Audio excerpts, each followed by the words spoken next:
ఈ గ్రామంలోనూ గ్రామ దేవతలను ప్రతిష్ఠించడానికి గల కారణం ఏంటి? పార్వతీదేవికి పుట్టిన కుమార్తెలే ఈ గ్రామ దేవతలు. ప్రకృతి వైపరీత్యాలు, హానికరమైన రోగాల నుంచి తన బిడ్డల్ని కాపాడుకోవడానికి అమ్మవారు ప్రతి గ్రామంలోనూ వెలిశారు.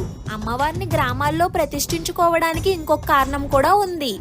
అమ్మవారిని దర్శించుకోవడానికి అందరూ మధుర మీనాక్షి, కంచి కామాక్షి, బెజవాడ కనకదుర్గమ్మ దగ్గరికి వెళ్ళలేరు. అందుకని మన పెద్దలు ప్రతి గ్రామంలోనూ అమ్మవారిని ప్రతిష్ఠించారు. అప్పుడు ప్రతి ఒక్కరూ అమ్మని దర్శించుకోవచ్చని. ఓ, మరి గ్రామ దేవతలకి పేర్లు ఎలా వచ్చాయమ్మా? గాలి, నీరు, అగ్ని, భూమి, ఆకాశం ఈ పంచభూతాల ప్రతీకగా గ్రామ దేవతలను ఏర్పాటు చేశారు. మొదటిగా భూమి. పంటలకు ఆధారం ఈ భూమి. పంటలు బాగా పండాలని పృథ్వీ దేవతలను ప్రతిష్ఠించారు. కుంకుళ్ళు బాగా పండే గ్రామంలో కుంకులమ్మను, గోగులు బాగా పండే గ్రామంలో గోగులమ్మను, జొన్నలు బాగా పండే చోట జొన్నలమ్మను